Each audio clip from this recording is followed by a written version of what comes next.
Hello and welcome to Access, my name's Nathan, and this week I was lucky enough to be one of the first people to play The Last of Us Part 2. Two sections of the game were included in our hands-on session, one from relatively early in the story where Ellie patrols around the survivor settlement in Jackson, and a section a little later on with Ellie on the outskirts of Seattle. The footage you'll see throughout this video is from those two sections. The story has been the focus of a lot of what we've seen about the game so far, but a huge amount of work has gone into the gameplay too. This is both subtle and interconnected. Combat initially feels familiar, like an evolved form of the gameplay you know from the first game, but several key changes have moved it on considerably. Here's a look at some of those changes.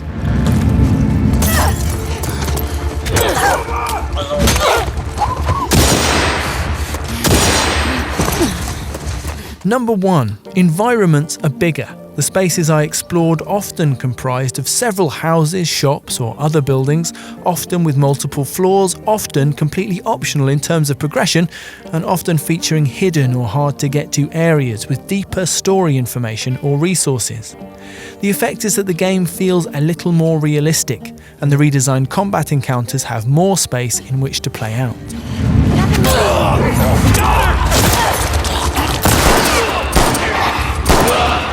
Number 2, Ellie has a few new ways to explore and interact with these bigger environments. Naughty Dog has shaped the gameplay around her character, older and stronger than when we first met her, but still agile and relatively small. Ellie can squeeze through gaps in the environment, and she can also jump, a much commented on omission from the first game, which leads to various traversal options and an added verticality to combat. And Ellie can also go prone. This one probably has the most impact while you're actually playing. It means that you can find cover even in open areas with long grass, and that you can shuffle discreetly between 2 points of larger cover.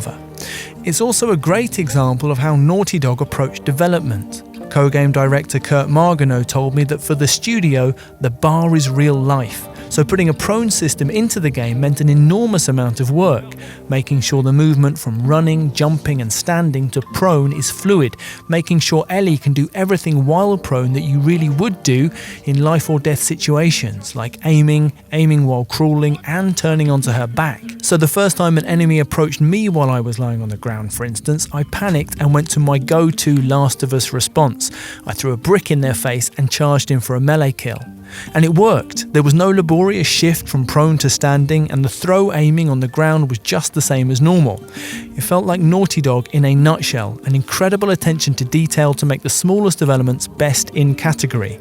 It might just be lying down, but it's also the best lying down I've ever done in a video game. Number 3, enemies are better at fighting you. This is partly because there are new types of enemy, as we'll get onto in a moment, which challenge you in different ways and force you to think about the best way to strategize using your scant resources. But they also seem much sharper. Taking advantage of those bigger environments, I found myself getting flanked more than I can remember from The Last of Us, backing into what I thought were safe rooms, only to get shotgunned from behind.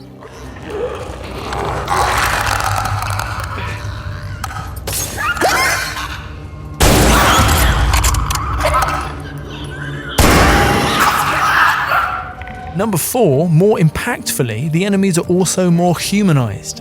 While taking on the WLF, the Washington Liberation Force, on the outskirts of Seattle, enemy fighters would call out their friends' names as I killed them.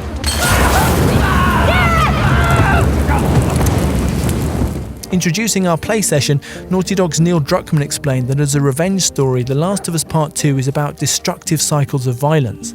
This tiny touch is a way of jolting players into reflecting on the significance of their actions. What is it? Someone took him out! Number 5, related to this, enemies now include dogs. Let's leave aside the gameplay implications of this for a moment and first look at the emotional ones. During the Seattle section of the game, Ellie finds a bow. It's embedded in a clicker and she has to tear it out, and it's brilliantly disgusting. It also gives her a way of one-shotting enemies from stealth during combat. Take out a dog and its human handler will stop in horror and check that the dog is okay. And if you kill the human first, the dog is sad and confused as to why its human pal isn't moving anymore. Number 6, Don't feel too sorry for the dogs though, as they are tricky as heck to fight. They're small, so they too are hard to see in long grass. They can also smell you, so you can't creep up to stealth melee them. They disrupt your attempts to sneak around offing humans too. You leave behind a scent trail which you can see in listen mode, and if a dog is present you'll need to keep moving or distract them with thrown objects to avoid discovery. It gives what otherwise might be slow and patient stealth sections an anxious urgency and forces you to keep moving.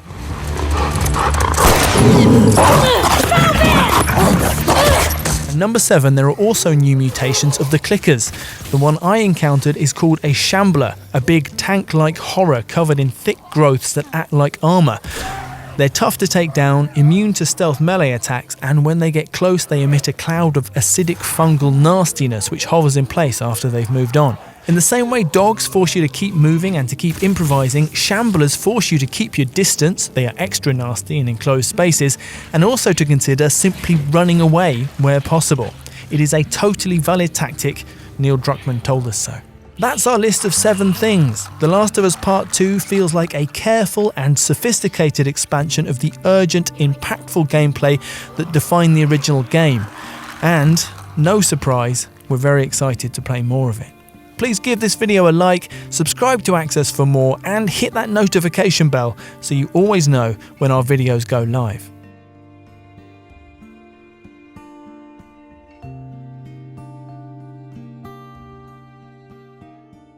For the players.